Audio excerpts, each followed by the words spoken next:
Super important shape. It's a little bit like a triangle swastika, which was stolen by the Nazis. Swastikas were stolen by the Nazis. I know how people talk about how like Hitler was a failed artist. Um, who hated. Really got to think about this. Hitler was a failed artist, and I'm not Nazi justifying. I'm not. But one of the things we're looking for the truth. We're looking for true histories. We're looking for true math. We're looking for true geology. We're looking for true biology, true chemistry, unified theory. We're also looking for a unified mythology. Velikovsky worked on this. People talk about how Einstein used to take walks with Gödel.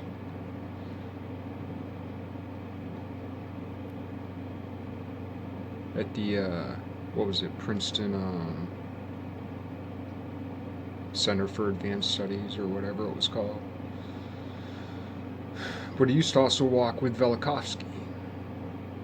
One was looking for a unified theory. One was of physics. One was looking for a unified theory of symbolism.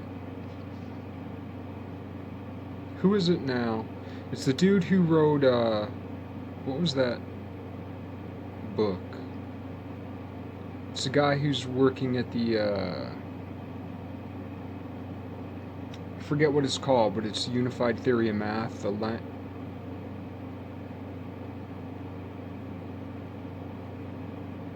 he wrote a math book. It was on Numberphile. It had a picture of Van Gogh's Starry Night as the cover. I want to say Love and Math, but I feel like that was another Numberphile contributor's book.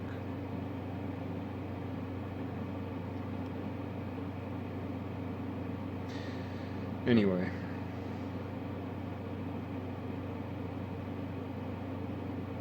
Yeah, unified theory of symbolism. We need unified theories of story. Right? Anyway, people said Hitler was a failed artist. He's famous for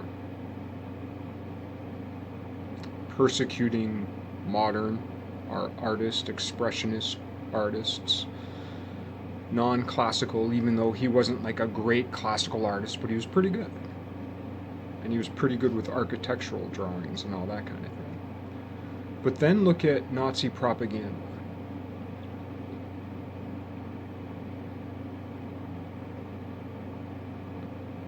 Of course, look at the fact that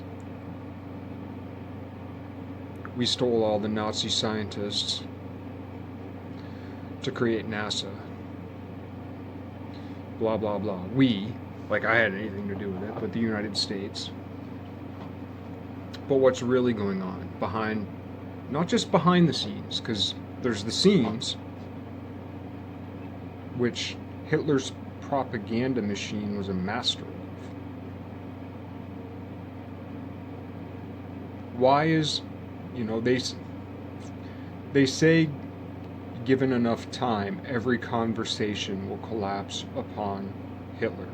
It's like a 1% probability. It's one of the only 1% probabilities that exist. Given enough time, every conversation will collapse to Hitler. I'm just reporting what I've come across. Why? Because the art is so profound. Both as a horrifying art of war, but also the propaganda. Without the horror, had the propaganda been what it was, and what I mean by that is the edifice, the structures of the images we see, the grandiosity, the structure. I'm not saying it's correct, but I'm saying it impacts us very deeply. It's also interesting, people don't really talk about this much, but that we were at war with Germany and Japan, and Germany had the big red flag with a white dot in the middle. Of course, it had the swastika, which came from the east, and then we looked to the east and we were at war with Japan, which had a big white flag with a red dot, which corresponds to the whole like psilocybin mushroom thing and Queen Anne's lace. Of course, the Japanese flag was missing something similar in the middle, except for the fact that the swastika came from the east, or at least it's associated with the east in the first place. There's more to breaking down that symbology, but people don't really talk about that, and it's fucking huge.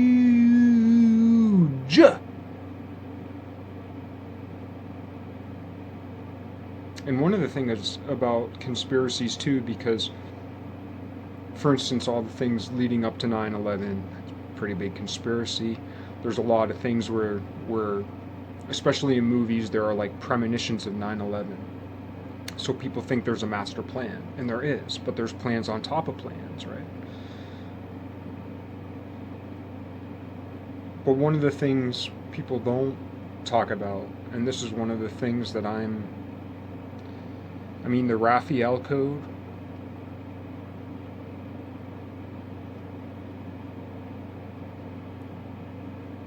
forget about it. Raphael prophesized shit hundreds of years in advance, solid.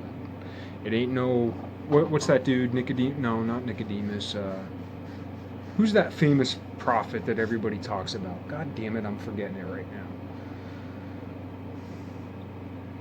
What the hell is his name? I can't remember. But anyway, Raphael smokes him. He hid the shit. But like, here's the simplest one. I got up here over the last several months, I've got reels and reels and reels, hundreds of hours of stuff that fits together perfect. But I spend so much time looking at it that I don't have the time to put it together. I hope I do. But here's the clincher. In the Papal Apartments, in the School of Athens painting, God, there's so many sidetracks. I'm just going to say it simple. In the School of Athens painting, there's so much more than this, but this is the clincher. In the School of Athens painting, it's in a room where there's 4 paintings on 4 walls. 2 big walls and 2 like smaller walls because of the way the arches hang. So the 2 opposing, you have the Disputation of Christ, the Disputation of the Sacrament, whatever. The Disputation, and you have the School of Athens, and they're facing each other. The School of Athens is that famous picture with Plato and Aristotle in the middle with all the philosophers around with a big arch overhead with a Queen Anne's lace fucking button at the top. Before Queen Anne's lace was a thing, back when it was called Bird's Nest. You have to look at my old shit. Okay.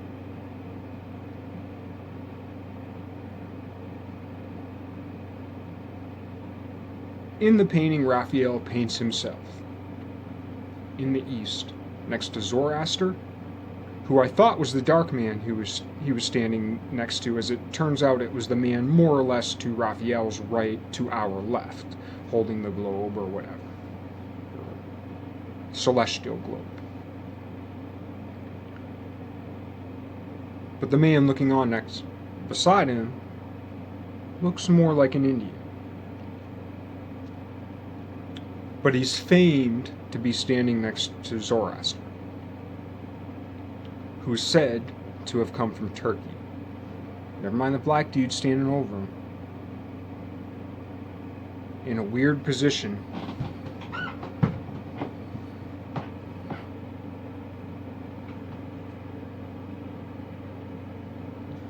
But, and was he black or was he Indian? Okay. Turkey. Turkey's all tied up in all this shit. I've already went over a lot of the Turkey stuff, but what I didn't go over is when you take, I got so much more to go over. Never mind George Washington and how George Washington is the Sphinx. He has that singularly unique haircut. You see that haircut, you think George Washington. Now think of the Sphinx. Nowhere else in Egypt, right? They got those other pharaoh things, but when you think of the Sphinx and you think of George Washington, those are the only two historical figures that are fucking welded into your mind. They're burnished into your mind. They're what's it called? Branded into your mind.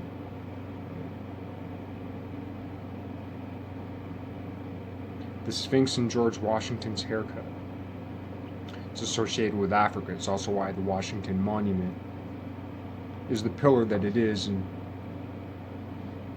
Abe Lincoln's associated with Athena.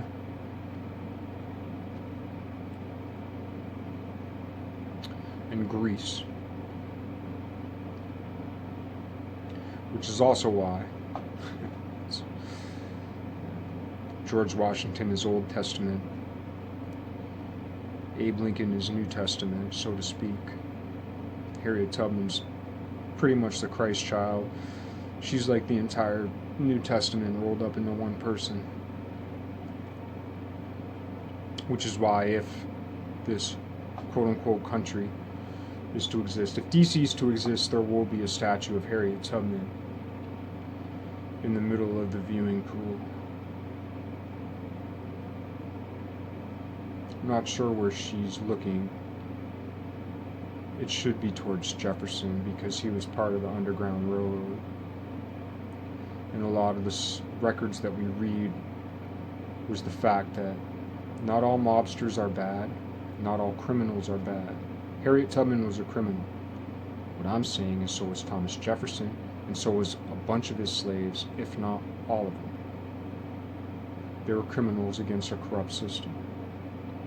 And they were cooking the books. And they were smarter than all of us.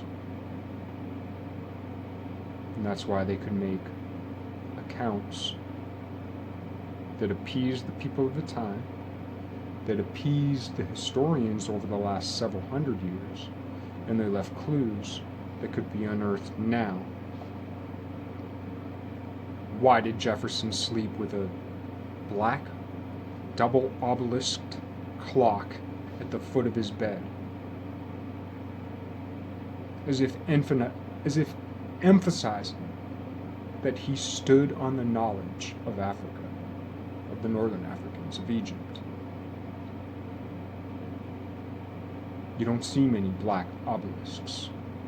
Had it been a double obelisk clock, that would have been one thing, but it was a black double obelisk clock resting on little balls.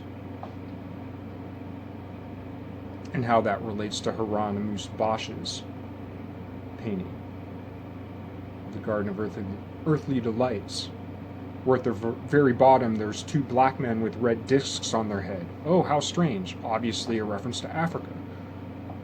And the hieroglyphs with all the red discs on the heads. And then just up in between, because the two black men are here, and then there's a black woman right here, hiding behind white people going like this. Hieronymus Bosch and Raphael essentially were the same person. And when you mirror the School of Athens painting, you come up with this turkey image in the center, which is the inverse image of the pink and blue image at the top of Hieronymus Bosch's painting, which is a mirrored architectural structure. Also, that painting references Dali.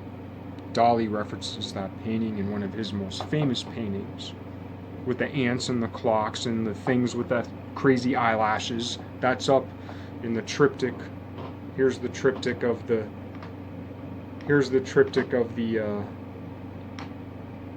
Hieronymus Bosch painting. It's over here. And also, Dali's the person who brought Raphael back into popularity after the Expressionists dispelled Raphael. But anyway.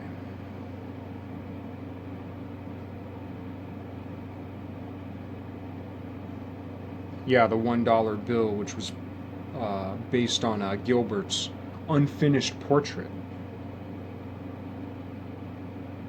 which really stands out, an unfinished portrait of Washington, which is what the $1 bill is based on. Never mind if you notice it. Think about the $1 bill. Think about it right now. Don't even look at it, because it matters how it's imprinted in your mind. Think about the $1 bill. Think about George Washington's face. Take away that hair. Now think of the Mona Lisa. Flip it.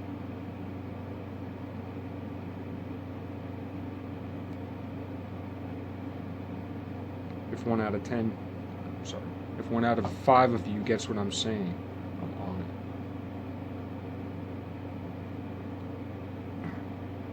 But certainly the Sphinx, and the Sphinx at the time of that portrait wasn't unburied yet. It only came up to here, which is where that portrait was cut off with the haircut. They're a little bit different, but they stick in the mind the same way. And that's what's important so far as the lineage of the symbolism of the masters of masters is concerned, and what they've done for us. Okay, where was I trying to get to? Where was I trying to get to? Where was I trying to get to? Where was I trying to get to? Oh yeah, if you take the two images, Raphael associates himself with Turkey and India and all that. If you take those two images, the Disputation in the Papal Apartments directly across from the picture of the School of Athens, and you line them up, the Dove of Peace lines up exactly, because you have Aristotle and Plato standing next to each other. Never mind all the other references, but you have Aristotle and Plato standing next to each other. The Dove of Peace lines up exactly where their shoulders meet. Above that you have Christ in the circle. I've talked about it before. There's more to say, but I've talked about it before. But you have Christ in the middle. That circle surrounding Christ in the Disputation lines up perfectly with the arch, in the School of Athens. And the pattern of the more or less honeycomb design that's over the arch, and the filaments that spread out from Christ in the circle as the sun, the way that those two patterns interfere, if you overlap them like on Photoshop and 50% it, it creates another pattern that looks exactly like, I think I've showed it before, and if not I will. It looks exactly like a turkey tom spreading its plume as it's trying to get a mate. Right? Turkey wasn't called Turkey until the 1800s. Before that, it was the Ottoman Empire. Ottoman, O-T-T-O, flip it, T-O-T-O, Toto. Ruler, greatest ruler, Osman the Great, Oz. Toto. We'll get to that later. I'm telling you, it fucking ties tight. Never mind. What did Dorothy wear? What did Zorro wear? Zorro Zoroaster? Turkey, light blue, red. Tonto, 2 and 2. Toe to toe. Never mind that. So you got Zorro with the mask, and you got Tonto. Put Tonto on the other side of the border, and you got Zorro. The route of the Bailey-Hazen Road. That was how he told the story. This Native American connection comes up a lot, and not just in Vermont. There are actually Lost Nation roads all over the country. I asked Rich Holshoe about this. I am a resident of Wantagh, better known as Brattleboro, Vermont. I serve as a spokesperson for the Elnu Abenaki tribe here in southern Vermont.